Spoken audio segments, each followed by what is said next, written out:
Hi folks, I'm Alan Watt and this is Cutting Through the Matrix on the 1st of March 2020. I hope everyone's hanging in there throughout these crazy times, because we truly are going through amazing times really, and the chaos that's being promulgated across the whole planet is quite something to live through when you realize you're living through history. And you've been living through the preludes to this particular history for many years, through different articles that have popped out here and there and all the rest of it, on coming plagues and pandemics and all that kind of thing.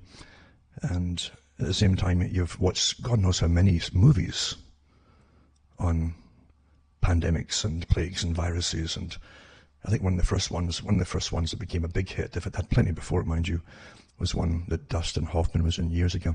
And then a whole bunch of them jumped on the bandwagon and helped to terrify everybody into being very, very, very afraid of things. And then, of course, on top of that, you have other kind of releases amongst the news articles. You get releases on occasionally. It's getting less now because it's so tightened up for quite a few years now, the whole news system. But you used to get releases of interesting stories, in fact, on government agencies in wartime modes and post-wartime modes working in biowarfare fields. Big business and a big area too. And I don't think there's a country out there, a nation out there, that's not testing out different kinds of diabolical things to destroy mainly the human population, although they also had ways to destroy the domestic animal population for farming now, and long-term warfare agendas. All published stuff and declassified stuff, a lot of it, more recent in fact, by again, they would sneak out into the newspapers about different countries even going further with ethnically designed biowarfare, kind of viruses, etc. And it really does stop me. You stop and say, wait a minute, something's really wrong with us all here, where we allow this kind of thing to go on. I think we all grew up, at least my generation grew up, with the idea that there was a kind of right and wrong even in warfare. Naive to an extent too, because warfare is vicious. The whole point of warfare, physical warfare, is to kill enemy. And the enemy is those who control your regime, otherwise your government, same thing, want it to be. And governments don't serve the people. Personally, I don't think they really ever have served the people for an awful long time. I learned the hard way again, growing up and looking at things and wanting something to believe in, naturally, and only to realize that most of what they were giving you as history was bogus, really. Back then, in fact, in nations like Britain, UK, you had this idea that we're all really the same, we're the same people and all that, which is a great thing if you want them all to rally together for war. And Britain depended upon war for centuries, in fact. This strange entity, let's call it an entity called Britain, they depended on war for conquering nations and to civilize them, you understand. I mean, they didn't want a profit or anything. But really, a clique in London, this oddball London system in the city of London, with its big square mile of banks and all that, really dominated a good part of the world for one period of long time. And they had their big obelisk there too, brought from Egypt, their version of the Cleopatra's type needle, and one in France as well, one in Rome too. Those who rule the world set them up as a very old form of power. And most folk don't even figure out what they are. They have a hard time figuring out what it is. But that's where the power is. It's a type of phallic symbol which comes out of the earth, and you're born of the earth. A very old, well, how will I put it, system that governs the world. And you get different stories in different nations and histories about the same story, really, of a kind of an Adamic figure who really, his job is to plough the earth, to work for a dominant group above him. And Adam, of course, was from the earth, but yet the phallic symbol is also those who control the earth. And the idea of when you see it on the earth, you don't realize it's meant to come from the earth, going up, pointing upwards in defiance of the godhood. That's what it is. Well, that's a whole long story, and it's easy to talk through it, but what you're seeing is a very old system, as I say, that controls all nations. All nations are controlled, and all nations have people in it, in every generation, who are susceptible to being bought over and to work for it and get handsomely paid and rewarded for it. That's the truth of it. And we know some of the organizations. There are quite a few of them. And the most commonly known ones I've said before, from their own records, is the Council on Foreign Relations for America and Canada. And they have branches across the world too, including Pacific Rim Group. But they all belong to the big parent company, the Royal Institute for International Affairs, that used to be really a secretive society. So much so that Winston Churchill came out in a speech in Parliament. He was so fed up with an organization that was running what he called the British Empire of his day. bringing war by setting up the process for having a war, like the one they had in South Africa, for instance, where they goaded the people. They attacked the Boers in South Africa. This group that went in with the Rhodes group as well. Cecil Rhodes was part of it too. And the Rhodes group, the ones that he employed, they attacked the Boers to get the war going. And then they had a reporter with them who immediately, it was a woman who immediately wrote the story up. It was pre-planned, and I think she probably pre-wrote it, of how the British settler was being attacked and so on. And that justified getting troops in. It was all pre-arranged. You must always appear to have the semblance of right on your side. We did nothing wrong, etc. Because the first casualty of any war is truth, as you know. And it's generally, the truth is to their own people. At one time growing up, you had a semblance, you didn't know at the time, but a semblance of a kind of fakery of a system that kind of bound you together. The real culture of the people was the people themselves. That was the real culture, not the one they gave you from the top down. It was the real culture from the general population that helped each other in times of crisis, before there was a welfare system or unemployment system, unemployment money and compensation and so on. You didn't have that kind of thing. And people really did have to, after World War II, and they had it all through World War II, but they helped each other out, the ordinary people. They still have their petty differences, and they did a bit of criticizing of each other. Yeah, that's human nature, But when it comes to the sharp, people would bind together and help each other in basic ways to pay even the rent. And most folk in Britain really didn't own their homes in this Great Britain, and they lived hand to mouth. That was really the way it was. But the thing is, there's still a sense of right and wrong, which came from the culture itself. But today, it's all been thrown overboard, in fact, and the culture and the people have been condemned, I think, to go the way the dodo bird. That's my personal opinion, by watching it, and watching it across Europe too.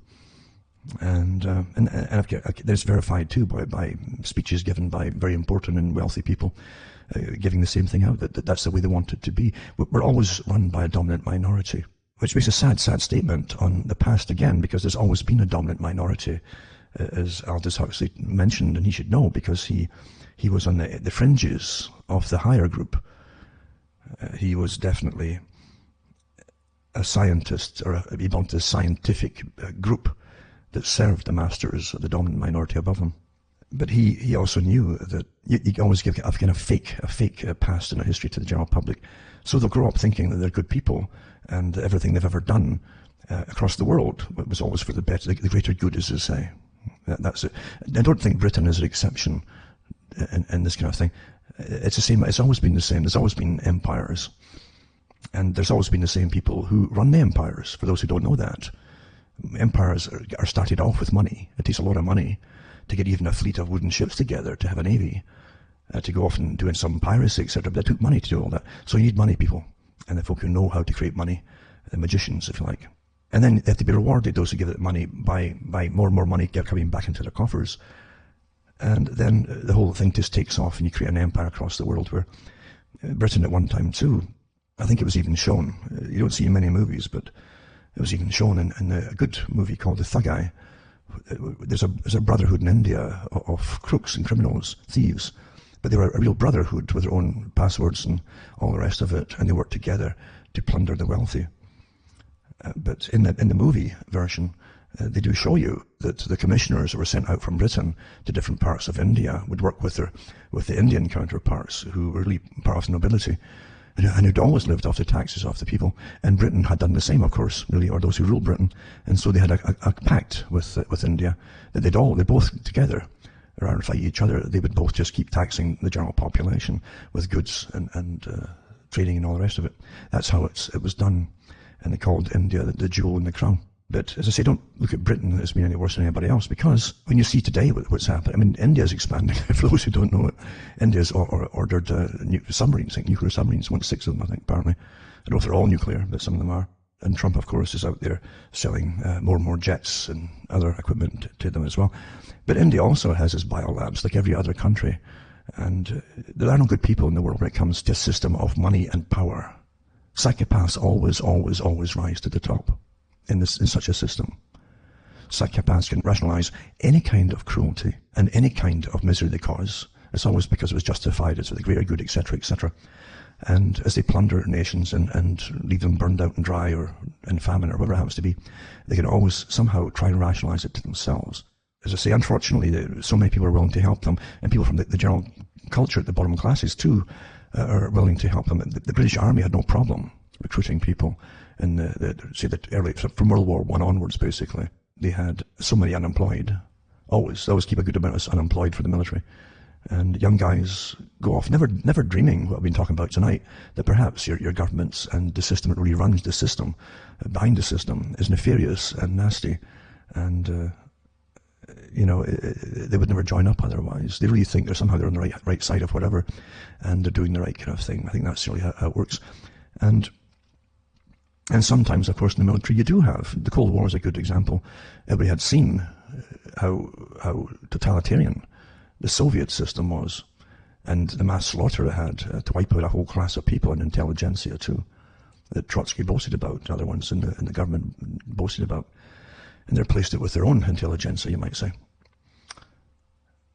Well, everybody saw that, and the horrors that were inflicted upon people, the incredible managed famines. They caused famines, and they managed the famines.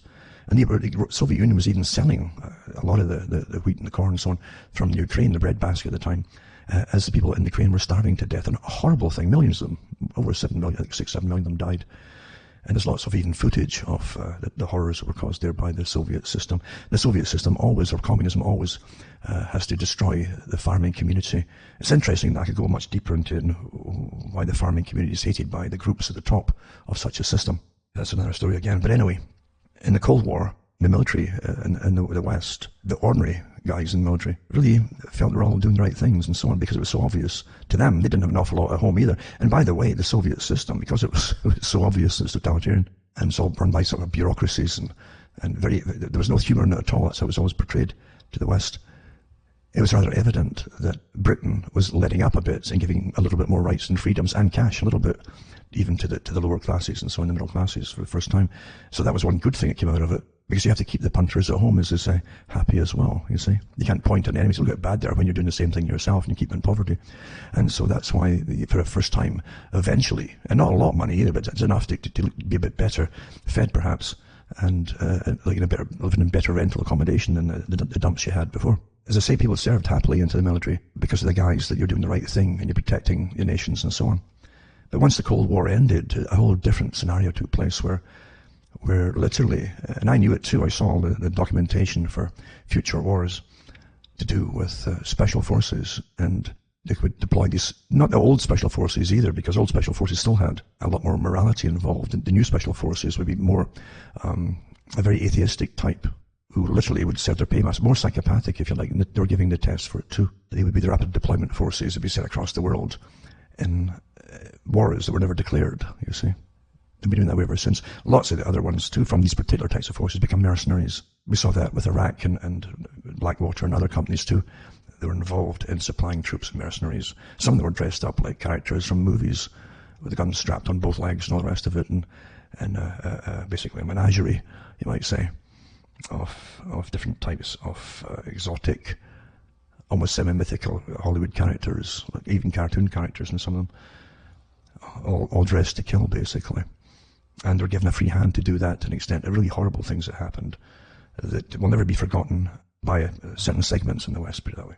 So what I'm saying is the past is something else. We're kept naive, and it's not so bad to be kept naive. If they got enough to back it up to you, like you're living in a good country, you've rights, and we are looking after the country. That's another thing too. I think the people who went through the Cold Wars were absolutely, if you had the foulest concoction ever to dump on the public after it, I think that was done, and it's still been done, to be honest with you. And ordinary folks certainly were not empire builders by any means. They had been devastated with 2 world wars, and then the Korean War, and other wars as well on the go, and the Boer War before the First World War. Continuous wars, really, as they were setting up this thing called the empire. And the public were left with the bills for it all. We paid for it all. The money went to people who owned the City of London, and they owned the banks. That's where the money went. They got all the money from the resources and everything else that came out of it. The people are always, so governments are awfully handy for passing on the tabs for the private enterprise sector and handing it on to the general public, the bill for maintaining it and building it all and policing it all and using the military and so on. That's the reality of life. But there are no exceptions here. I can remember some of the horrors, and there were some horrors done, no doubt about it, by the empire system. Lord Kitchener, was the main troubleshooter. When any trouble started up in any country that they were ruling, they sent for him, and he was ruthless with the old martial law plan, and I think it's one out of every 5 people in lineups to be distantly pulled out in a village or town and shot immediately, no trial, and that was it. And that's how it was done. If the troops themselves rebelled, that would be the same thing for them. One out of every, I think, maybe 5, I don't know, can't remember. But there was a book on that, on what he would do under martial law. And that's how they kept order, by terrifying the public with death, you see. If you can't win the hearts over of people that you want to be subservient to you, then you simply terrify them. And very simple methods. And these are still used today, even by our own governments, terrifying us, you see. After 9/11, the whole 9/11 deal, I will never go along with what they talk about, is the causes of it, never ever. You can accept 1 or 2 screw-ups in anything. You might get away with that with a plausibility factor of a small margin. But when you have supposedly 1, 2, 3, 4, 5 screw-ups all at once, of well-rehearsed scenarios to deal with events, but they happen anyway. No, yeah, you can't let that go. You can't, folks, Sorry. But the first thing they did, as I've said this before, with 9/11, was come out and the man in the street interview, the typical ones they pick, and they'll only show you on the little newsreels and TV and so on.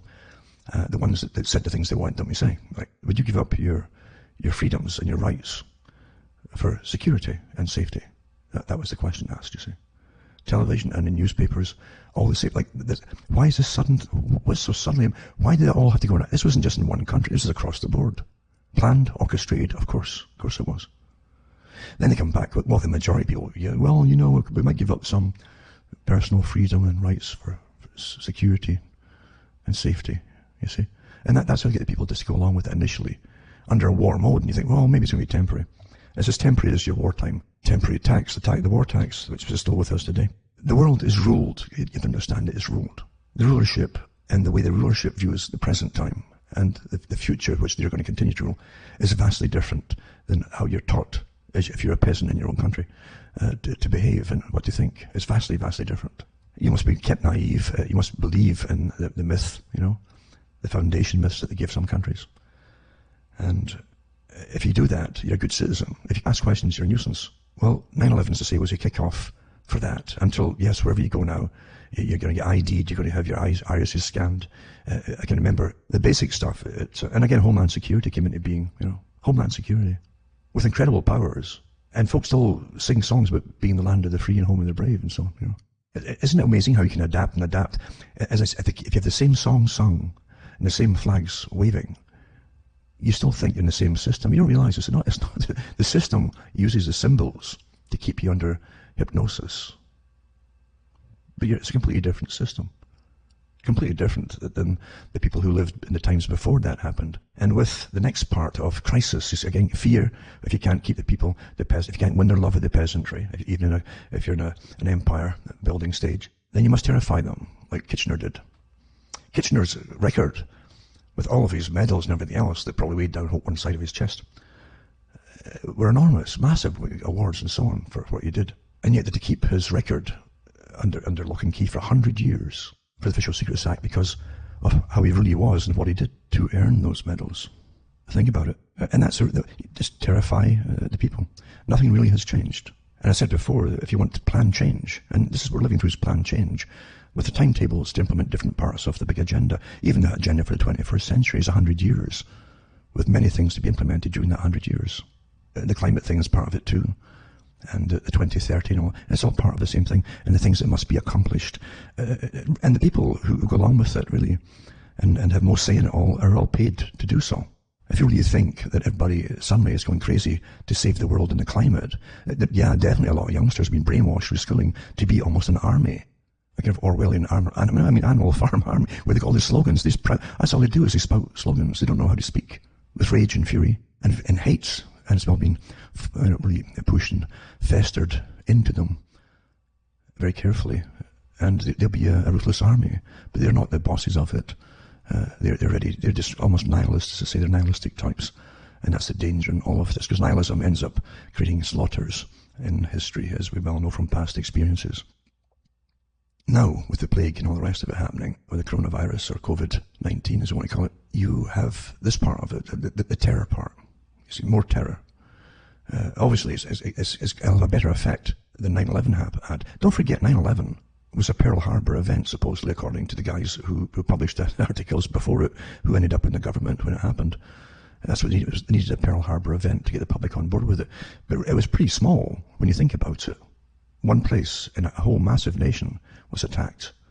A few thousand of folk were killed, absolutely, immediately, and others as well. I'm sure even to the present day with asbestosis, the massive clouds of asbestos going across the city in New York. But you think about it, the whole world pretty well was changed because of that one thing, that one place being attacked. And every country in the Five Eyes, as they call it, jumped right into it, right, like they're all waiting to jump right into it. And had the same agendas. Oh, your passengers must be screened too.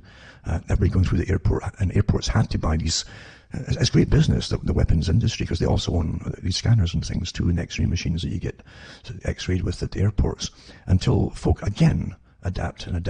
Well, you know, they can see me naked basically through these scanners, but it's all for the greater good, you know. And on and on and on. And then they still come up with the same. You live in the best country in the world, and they sing songs about being free and all that. And this one, with a virus, something so tiny, people, and this is the beauty of it too, in a macabre way, is designed to be a quiet killer. You can't fend it off with a cricket bat or something, or a tennis racket. It's such a tiny thing. That's why it's so successful, really. A lot of people are completely unable to imagine how lethal it is, and how efficiently lethal this thing is. This is very efficient, this thing. And there's a whole bunch of exposés come out, of course, from all countries, including China, on the makeup of this thing, with the different parts of different viruses that seem to be kind of managed to come together with a little help, and to be awfully lethal, and even tricking certain cells in your body and to turn on and off different enzymes to make it more susceptible to take over in its loading dose, basically, and be successful. So here you have something so tiny. We don't even have the towers coming down with psychic driving, repetition, boom, boom, over and over, for days and days and days, the same things over and over and over, till everybody got the message and had nightmares about it. With the virus idea, you're just given you're given all the stuff from China, silent streets. You're seeing the horrific beatings of some people who've gone on the street without face masks on, things like that. But it's almost like a movie. It's like a disaster movie. The streets are empty in some places, just empty sometimes. A martial law scenario, basically. Everything comes to a stop. And that's, again, a form of driving it home. So the West had pictures of that repetition again, from really the last couple of months now, and now they'll start implementing the strategies to deal with it here and elsewhere too. Now that you've had enough psychic driving, you see, and terror, to get through to even the simplest of us, the idea that there's something lethal stalking around, and you can't fight it yourself, so the authorities go into action, just like 9/11. But these are the specialists, you know, that'll deal with it, etc., etc. And the message, of course, is be very, very afraid, because I've noticed that in China, when it came out in China initially, and it really was out there early on, I'm sure even when when Bill Gates was putting out his desktop model scenario of a coronavirus killing millions of people back last year, about the same time, maybe at the end of that month, I'm sure that this coronavirus was already making its way in reality. But we see the same scenarios where you had denial in China, put a good face on it, or it could be just like a common flu. Most folk get it, it'll be a little sniffle, and so on. And now we're getting the same nonsense of herd management, pacify the simpletons, that's the people, and keep them happy. We're getting the same stuff unleashed here from the rule book. This is what you do. Tell them these lies first, you see, and keep them happy and working and all the rest of it, and keep the economy going. And then if it gets worse, you'll deal with that as it happens. You'll have areas around big intakes or big numbers appearing of the flu in certain areas. In the maps, they call it spotted areas or spotty areas. And you'll have the military doing quarantines and maybe even checkpoints and things like that to China did the same rule book as we are doing today. It's the same kind of thing. And they're unrolling it in Canada and the States and elsewhere. The US military at least has their military magazines, and they publish the fact that they're mobilizing for all. And in Canada, you're still going through ministries. Ministries, that's what Orwell loved, his ministries of truth and ministry of information. And everything in our free society goes through a ministry of information. So you're dependent on that for any news at all. But I'm sure myself and many other folk have noticed it too. The rule books for especially viral pandemics and epidemics are very clear that you protect the healthy. You protect the healthy by not introducing into your population the possible infected subjects, and to keep the healthy ones clear. If you don't do that, you're negligent, beyond negligent. It's actually, you should be treasonous, I think, to be honest with you.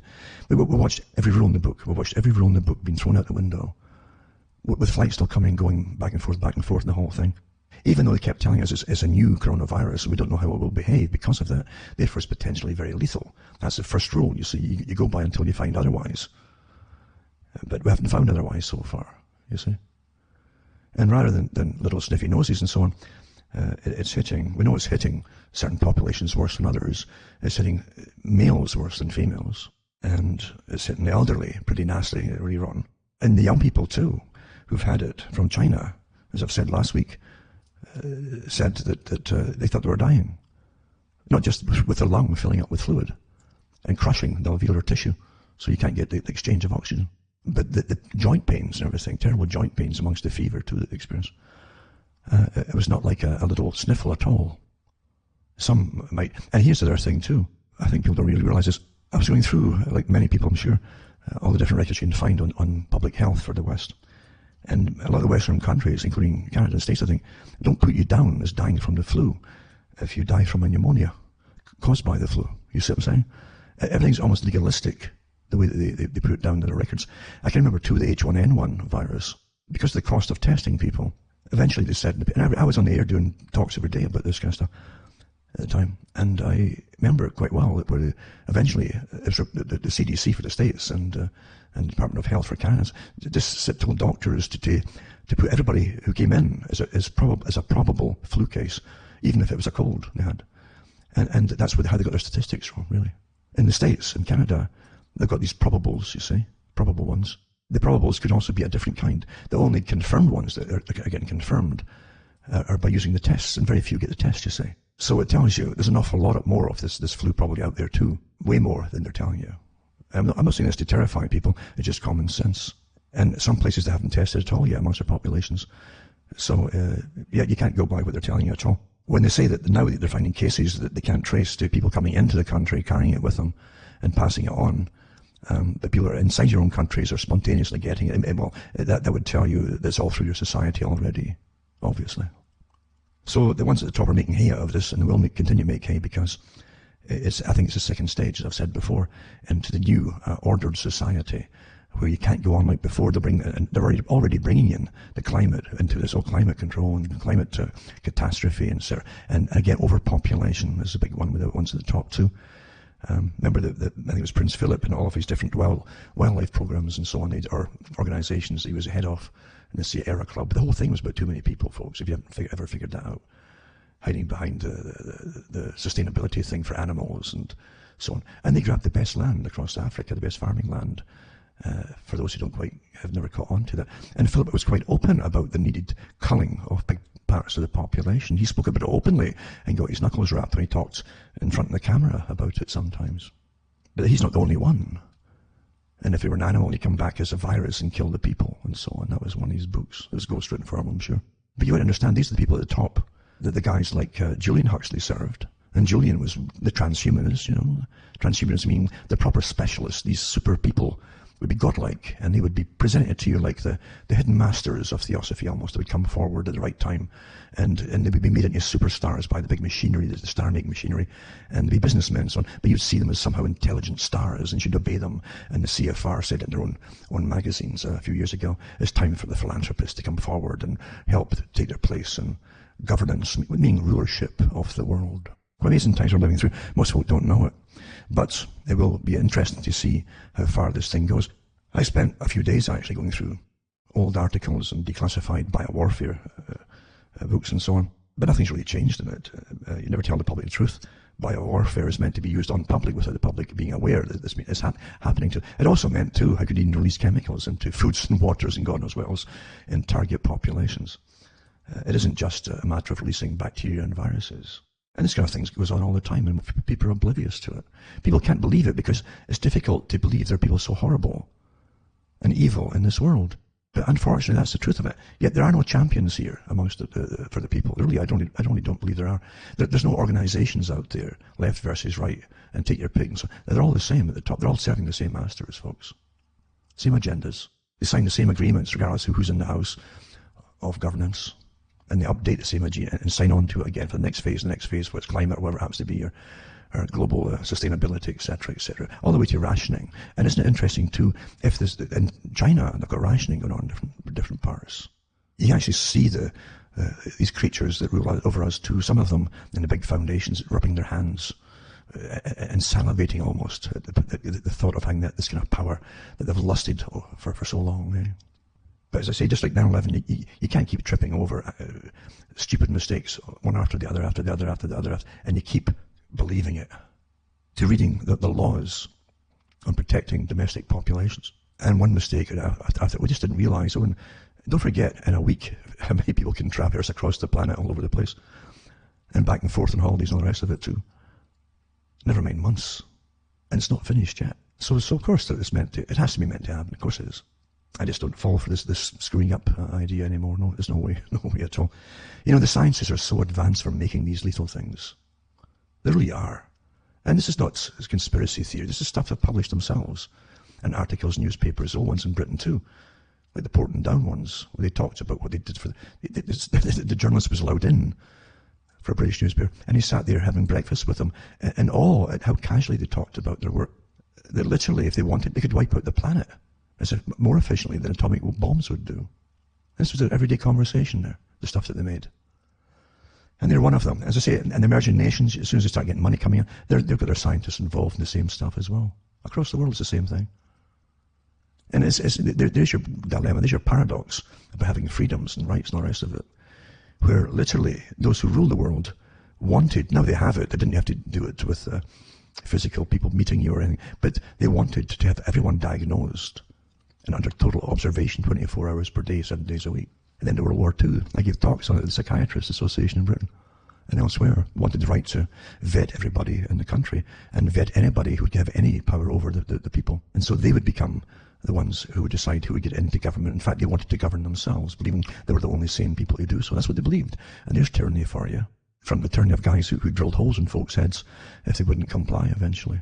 Nothing's changed, except now they're using the scientific groups through the internet and the ethernet and your smartphones and everyone's got their daily data put in their own profiles and their folders and their eyes in the sky and all the rest of it. They even know the percentage of people who can't be fooled all the time, but most folk can be, partly because you have to acquiesce to be fooled. It's like voting. You all know it's a con job. So you have to participate in your own delusion by voting. I know, but I'll vote anyway. And that gives them legal authority. This world's run on legalisms for those who don't really quite get it. It's incredibly legalistic. Not moralistic, but legalistic. As I say, there are no good countries when it comes to this. They're all involved. It was interesting that India was the first country, that a group in India, who must have probably been involved in some biolab somewhere, who came out with the study of this thing and just mentioned the makeup of it. Had certain little traits taken from AIDS, for instance, and so on. It's quite interesting, which tells you that India is coming up and up and up, and there's a lot of money going its way now with the free trade deals and so on. You already have a well-educated class, which they had before, but now they have a scientifically educated class with the money to back up their projects. And as they go, and don't forget, they're sitting across the mountains from Pakistan, and they're constantly shooting each other's planes down and using artillery with each other. Well, there are no good players. You have psychopaths in every nation, every culture, getting to the top. So we have a problem. We have the paradox, as I say, where the psychiatrists want to do with us all, where they, being so superior to us all, of course, naturally, would decide who would rule and all the rest of it, and how to rule. And yet, you're left with the other side of it too, where you're in a world of psychopaths. See, there are no good guys here, including the guys who want to take control and manage the psychopaths. There's no good guys in it at all.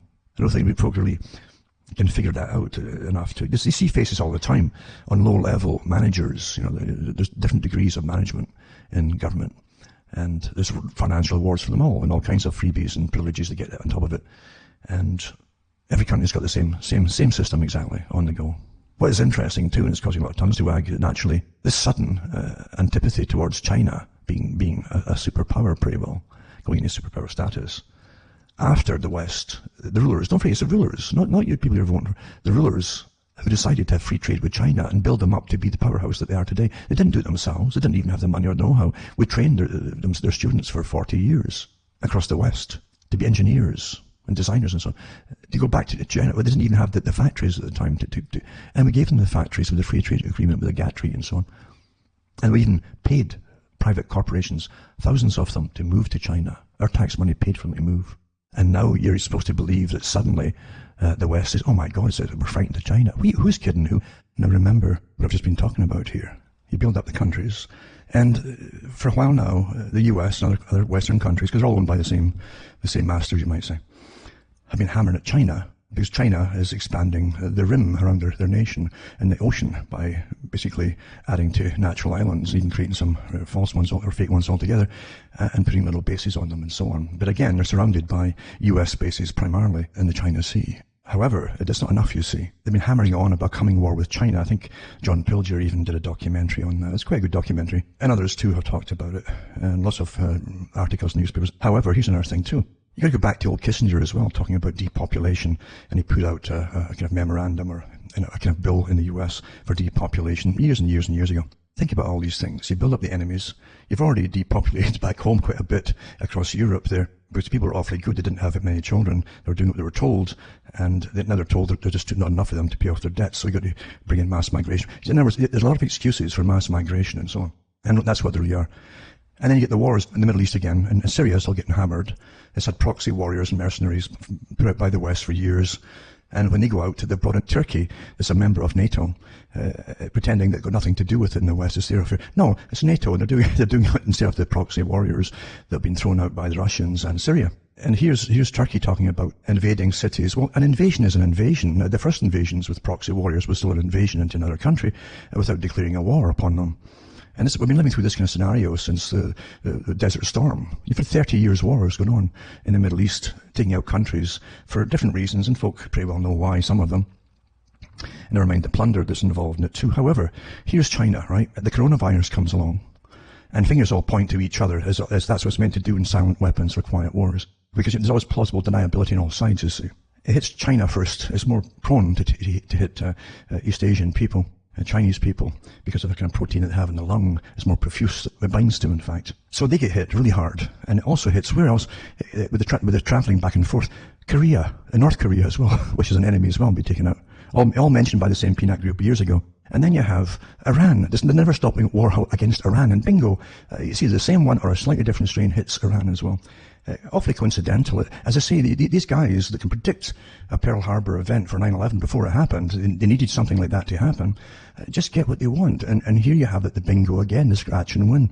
They hit it right again. This thing is hitting primarily the ones on the list to be taken down a peg or two, and to have regime changes, etc. It's all coincidental, as they say, and be called a paranoid schiz or a conspiracy theorist if you mention the fact that I'm talking about. But this could be caused as part. And don't forget the PNAC group, by the way, back in the 90s. You can look up for yourself on the list of things they wanted to do, and which they did. They put forward a bill to enable themselves to put down biowarfare as a viable weapon that could be used by them in the future if need be. Think about that. You can check it out for yourself. And then you have this one here, Harvard professor sounds alarm on likely coronavirus pandemic. 40 to 7% of the world could be infected this year. And this guy is not an idiot. He's up there with biochemistry and biology and so on. And this is his profession. So he's Professor Mark Lipsitch, he's called, an article in the Wall Street Journal. But he talks about this. It could hit 40 to 70% of the world, and it could be infected this year, right? And then I did a little bit of searching. Here he is giving a lecture to students at Harvard. You remember too that Dr. Boyle was I think he's a law doctor, who came out with a treaty for pandemics and to biowarfare, a treaty to stop them making these new diseases, which they do at these labs. And of course everyone who's looked upon them has heard his talks. But it verifies him to what he said, because here's Lipsitch saying the same thing. He said, A lecture to students who are going into this profession, right? Should we be making potential pandemic pathogens in the lab? Potential pandemic pathogens in the lab. And he goes through it in the talk, what is a natural outbreak of some disease compared to the lab-created ones. And the lab ones too have no known varieties before them. This is pretty unique and so on. He goes through the different, and it doesn't occur in nature as such, or it hasn't yet, sort of thing. But that's what they do. They take something in nature, generally, to add to it and splice things together and create a new type. That's what they do under the guise that, well, there's something in the past that we've had before, like the Spanish flu, might just come back again. We're ready to fight it this time. And then they'll get it and tweak it in case it would then jump, you see, and do all these varieties that would come out of it. We'll have all these varieties by making it happen, even making them more lethal in case it ever happened. And this is biowarfare. That's what is biowarfare. This is what you do in biowarfare. Always under the guise of, what if it jumped? Let's be ready for it. So we'll make it jump to show that it can be done, and we'll wait and see if it does it itself. What a lot of nonsense, eh? That's what they do all the time. So I'll put a link for that up too, to that talk that he gave. And getting back to the same thing, it's all connected, you understand? All connected. That you have this article, Taiwanese professor, says Wuhan coronavirus likely man-made. A National Taiwan University professor. He goes into it in some detail as to why, what occurs in nature, what doesn't occur in nature. And he talks about these little inserts that are put onto them, these 4 inserts, of course, that literally make this thing like purpose made for what it's doing today. Never mind all the massive preparations to deal with the fallout, which is really a martial law type systems across the world, if it continues, etc. If it continues. But authorities are just chomping at the bit to go into action, I think, you know. And then, again, it falls in line again with the big, there's too many of all of you type idea, right? They said that in the last climate change. There's just too many people, and the fewer children, if we can get authority to eventually forbid people to have children, etc., etc., etc., and manage who couldn't have children, then it would be less carbon and more sustainable for the planet and so on. So you're the problem, right? Wuhan coronavirus could cause male infertility. The Chinese study comes out. It says Fan Caban, urologist at Nanjing Medical University, affiliated to Suzhou Hospital, February 12, posted the results of a scientific research project which found the disease not only damages the lungs, but also the kidneys and testes, potentially leading to male infertility. The team summarized the clinical data of 3 previous studies, which included 6 patients, 41 patients, and then 99 patients, respectively. It found that the kidney dysfunction occurs in 3 to 10% of novel coronavirus infections, COVID-19. In addition, acute kidney damage happens in 7% of the patients. And it affects the male urinary tract and reproductive system. They had an online data set to analyze the expression of the angiotensin converting enzyme, that's what they call the ACE2. And it says the receptor which the virus uses as its host. It tricks it to allow itself to come into your body. Actually, what an amazing system, eh? How this has been developed itself in nature, right? But it says as its host, SARS is known to use ACE2 to enter and infect human cells, and COVID-19 appears to be using the same method. They go into in quite some detail, but they do mention that the Leydig cells and cells in the semi-ferrous ducts in the testes, which they checked out, their findings indicate the virus may directly bind to ACE2 positive cells and inflict damage to patients' kidney and testicular tissue. And they warned that it can lead to infertility in males. Isn't that, if you want to make a lucky bag of all your wishes, if you were a power that had all these plans for depopulation, altering what you put down recently as your enemies, which you built up in the first place. And then, of course, the one in North Korea that they've always kept on standby to wave their swords at. And it's just a bulldog for China, North Korea, that's what it is, it's a guard dog. It's a pawn, it's a front for China itself in case they were invaded from that direction. So they get hit big time. And then Iran gets it. What's next? Who else is on the wish list? Really think about it, right? And then you get all the different changes at home as well. But I'll put all these links up, including the professor from Harvard, who is a specialist in his field, talking to students about should they be creating these potential pandemic diseases, making new ones in the laboratory, which is commonplace with them. That's what they do, folks. There's a management system in this world way above what you perceive to be government. Those who are placed in government above you have inklings of it and enough savvy to know to obey it. And they'll never tell you that. They must play their parts, because they're all like little petty actors, really. Anthony Sutton used to talk about Wall Street helping to create the Bolshevik Revolution. That was one of the titles of one of his books. And who financed Hitler up at the top too. And the greatest enemies money can buy. We pay for them, and then they're going to be your enemy. Are you really falling for this, folks? There's a power on this earth that really people don't want to talk about. Because they want to believe, it's frightening for a lot of people who are trained to be naive. And decent people, decent people who don't want to think bad things about people. They're perfect for rulership over them, being ruled. because they've been brought up to be that way. But there really is an organization that runs the world. Every enemy you've had for the last 100-odd years, it's more, and probably before that too, but in the last 100 years it's been more obvious for those who want to really look at it, was created by the ones who are going to end up fighting them. You create them, you build them up, you arm them even, and then you say, oh my God, look, and you even give all your trade to them and factories to them until you can't make anything for yourself. And then you just suddenly notice when there's a crisis, how are we going to survive without them? But you just suddenly, there's not a move made on the chessboard before it's all thought through, every facet of change, with think tanks working on every possible scenario of what if, what would happen if. There's no spontaneous anything in this at all. That's how you keep control of the world. And the same ones who control the world, I made it quite plain, like Prince Philip. There's too many of you. And then the world meeting on depopulation or overpopulation, and during World War II they had in London, King George was supposed to preside over it. They weren't killing enough people off in the war. What were they going to do to bring down the population after the war was finished? This wasn't talking about Africa here, their favourite topic, Africa or somewhere else. This was about Britain. And Australia, eventually. And all the other colonies, as I like to call it then, or dominions. A completely different system than the one you're taught to believe in. Completely different, folks. But Prince Philip has been so obvious about it. So when you hear people prattling on about deliberately setting free biowarfare, no, don't call them paranoid and stupid and all the rest of it. Because I've done shows on the stuff which was done in Britain and all the different releases of agents on the British populace by their governments. I did it years ago, step by step. It's at cuttingthroughthematrix.com. Remember, two folks helped me out by sending some cash my way once in a while. Cuttingthroughthematrix.com. And you can go into all the other sites I have on that main site there and find out how to send cash my way, because, as I say, I always forget to ask for it.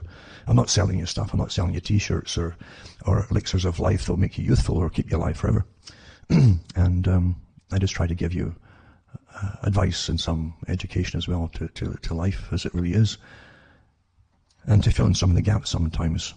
Now, I'll just touch on a few things before I get off here, because, again, I never really talk about what I was even thinking of talking about, because I prefer to have a free mind in its way of thinking and conveying things to people, because it's so important that you have the time to listen. Everything's bits and bytes, and people come on and they'll do their half hour here or whatever there and so on. And I try to stay off the emotional side. I don't go into the political side. It's a waste of time. As I say, if voting worked for the people, it would be made illegal long ago. This world they're bringing in and rationing and austerity that I've talked about so many times before, they've signed on to the United Nations. This is the second part of 9/11 we're going through now. That's what it is. And it'll never be the same again afterwards. They'll never give up powers of even more intrusiveness into the system, and mandatory medications that come down the pike too. No doubt about that whatsoever. This article is a video, the lockstep simulation scenario, a coronavirus-like pandemic that becomes trigger for police state controls. And that's put up by Global Research, and they themselves are, I think, are quite openly Marxist. And so I look at everything, and but not all stuff is slanted. There's always bits and pieces of evidence in anybody's articles if they're worth anything at all. But it says here, by now, those following the novel coronavirus epidemic are familiar with Event 201, the pandemic simulation staged by Johns Hopkins University in conjunction with the World Economic Forum, the Bill and Melinda Gates Foundation, Johnson & Johnson, and other ruling class heavy hitters in October, I guess last October. The media establishment had already picked a story clean, set up and eviscerated a straw man, such as no, Bill Gates didn't cause the coronavirus epidemic, silly conspiracy theorists, and convinced the group itself to issue a statement denying their exercise on this planned exercise, a computer exercise, was meant to predict the behaviour of the actual virus to follow. But if you're aware that the epidemic playing out in China and 24 other countries, including the US, is unfolding in line with a decade-old simulation titled Lockstep, devised by the Rockefeller Foundation in conjunction with the Global Business Network. Scenario 1 of 4, included in a publication called Scenarios for the Future of Technology and International Development in 2010, describes a coronavirus-like pandemic that becomes the trigger for the imposition of police state controls on movement, economy, and other areas of society. This describes a world of tighter top-down government control and more authoritarian leadership. Remember where the Club of Rome said, democracy doesn't work, they can't get things done, they need professionals to be in charge who can just order and the people obey. That's really what it's about. And here's a chance, eh? These guys at the top, like the New American Century group, the Project for New American Century, who in the 90s published their agenda of countries they'd like to be eliminated and altered and changed. And then they got 9/11. These guys, if they were to buy a lotto ticket, they'd win, obviously. Every time they'd win. And the same with the ones that did this one here, that lockstep. They just seem to know. Maybe they've got maybe they don't use tea bags. Maybe they use the loose tea and then read the tea leaves once they're finished in the bottom of the cup and predict the future, because they're incredibly lucky. This particular article isn't too bad, Countries of Africa, Southeast Asia, and Central America and assimilation suffered the worst in the absence of official containment protocols. It's quite good. Police state is good and freedom is bad. That's the message. Of course, not all true. And another one too is quite interesting. It's novel antibody may suppress HIV for up to 4 months. They've tried everything in experimental tests over in China as well, but this one isn't from there. It's an open label study, it's called. They give regular infusions of antibody that blocks HIV binding site on human immune cells, and it may have suppressed levels of HIV for up to 4 months in people undergoing a short-term pause in their antiretroviral therapy regimens, according to a report published online today. Well, it's interesting that they're trying to use different anti-AIDS medications as well to slow down or limit the bad effects of this coronavirus. Also put up this one too. Canada prepares a pandemic response plan as coronavirus cases continue to climb. I wonder why they're climbing. And the chief public health officer is called Theresa Tam. Says trajectory of the COVID-19 is still unknown and all that. But they don't tell you much. It really is very... I think they censor things into such simplistic thinking and that you lose any message at all. I think it's part of the way the bureaucrats speak to the public, and socialist type countries.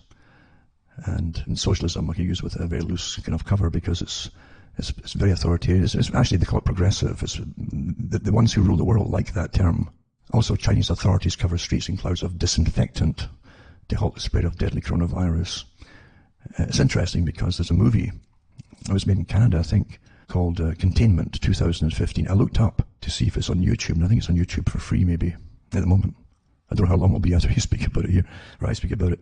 It's a residents of an apartment block wake up to discover they're sealed inside the building. They held the doors shut, this they did in China, by the way.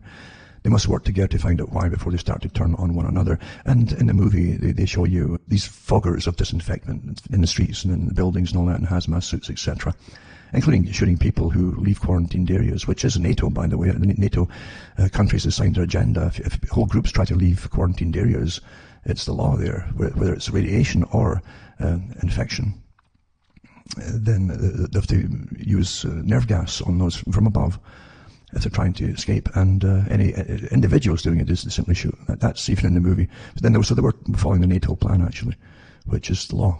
All NATO countries have signed on to that long ago. And how you're told to just stay in your buildings and obey and always telling you it's all going to be all right, even if they might even bump you off.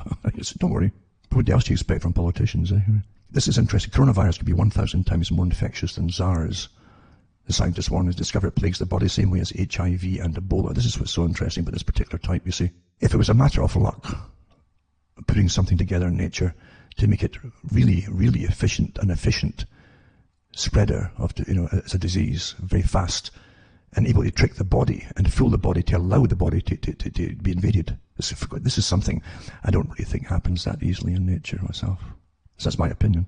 So they claim antibiotics already on the market could treat coronavirus. I don't know what they're talking about antibiotics there. It won't be penicillin types because they're no use against viruses. But they should have said antiviral drugs, I suppose. This article here says that the coronavirus could be up to 1,000 times more infectious. So it spreads much faster and can contaminate more people more quickly than SARS, 1,000 times more infectious, because it plagues the body in the same way that HIV and Ebola does, scientists warn. They presume the spread of it would follow the same trajectory as SARS outbreak in 2002-03, because the viruses are almost identical genetically, but they have discovered the way it binds the cells in the human body is akin to far more aggressive diseases. It says here that the Center for Disease Control Prevention and the World Health Organizations have warned that antibiotics do not work against the viruses, if that's true, and that overprescribing and overusing them helps to fuel superbugs. Well, I'm not quite up to it with that one, because they've been telling people to use less, and doctors have been prescribing fewer and fewer antibiotics, for bacterial infections, as you well know. But it says ACE2, ACE is actually 2, doesn't exist in large quantities in healthy people. This is the receptors that you have. which helps limit the spread of the 2002 outbreak. Nankai, this is awfully good when I've got from the China site actually. Nankai University researchers looked at the genome sequence of COVID-19 and found a section of mutated genes that did not exist in SARS. Instead, the coronavirus has cleavage sites similar to those in HIV and Ebola. This is awfully important because even in biowarfare, I was reading a long time ago that this is something that was being worked on in some laboratories a long time ago, which carry viral proteins that are dormant, okay? So these cleavage sites, similar to those in HIV and Ebola on the virus, which carry viral proteins that are dormant and have to be cut, they call it, to be activated. HIV and Ebola target an enzyme called furin, which is responsible for cutting and activating these proteins when they enter the body. The viruses trick furin, so it activates them and causes a direct fusion between the virus and the human cells. COVID-19 binds to cells in a similar way, the scientists found. So it tricks your own cells and they target an enzyme called furin. And the furin itself that you have will then help cut and activate the proteins in the virus, which allows them to enter the body. Isn't that amazing? Great minds at work, eh? And this finding suggests the new coronavirus may be significantly different from the SARS coronavirus in the infection pathway, the scientists said in the paper. So by this way of entry and this binding method is therefore 100 to 1,000 times as efficient for spread. I mean, this is designed to spread rapidly and infect an awful lot of people. And don't forget, this study was published, it says, on ChinaVix.org, a platform used by the Chinese Academy of Sciences to release scientific papers before they have been peer-reviewed. So it's pretty well worked out now, pretty well. They couldn't find this mutation, by the way, in SARS or the MERS, Middle East Respiratory Syndrome, or the BAT-CoV-RATG13, a bat coronavirus that was considered the original source of COVID-19. They can't find that mutation in anything from the bats, by the way. I wonder how it got there. So anyway, that's what we're living through, and a lot of people that are in authority and have been harping on from their institutions about the terrible overpopulation of the world and useless eaters like Bertrand Russell and so on. All the descendants of Russell and his kin are all rubbing their hands in glee. It's such a chance to get things done. Don't forget, again, in the last climate meeting that they had, they talked about they might eventually need to, maybe quite soon, the authority to limit population or who breeds. That was an old thing going all the way back to the days of Malthus, of course, Thomas Malthus. They never change. And now, of course, with this coming along the pike, and maybe rationing coming in, and who knows how long they're going to drag it on. You'll see a lot of things changing for the agenda's sake, put it that way. It's been on the papers for an awful long time. We're essentially programmed. Predictive programming is used all the time, bit by bit, to get us used to everything that's eventually going to be done to us by authorities and by those who guide and predict and plan and guide the direction of the world. Anyway, for myself, Alan Watt, Ontario, Canada, where it's still awfully cold, by the way. And it's nice at night, mind you. You walk out at night in the middle of the night there. You don't see all the stars anymore since 2005 or 6 because of the heavy spraying. The global dimming, as NASA likes to call it. You see the brighter stars, but when you walk out at night in the country and look over that snow, it's a timeless feeling. You truly are. It's a timeless feeling. You're in a timeless moment that many have shared maybe for thousands of years before you. It's really something to hold on to. This makes life worth living. The occasional fox, like last year, would come up and get fed. It was so cold. He had enough, I hope you're all safe and stay safe. Use basic precautions regardless. But don't just give up and collapse by terror. Because governments thrive on terror. That's what authority thrives on. As I say, from the days of Kitchener, remember?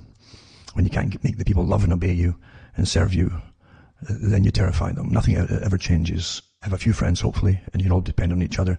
And when just like the movie, that containment movie, I'll put a link up tonight. Don't turn on each other through stress and any kind of hardship that could, who knows, come along. It might just fizzle out. Who knows what really is going to happen or might be planned, put it that way. And many people too are just hoping that a second type doesn't suddenly magically appear, and they'll say that it's evolved, to become even more virulent and dangerous. Let's hope not. Let's just hope for the best. Take care of each other. A few friends can help you along the way. For myself, as I say, I'm Watt, Ontario, Canada. Let's good night to me, your God, or your gods go with you.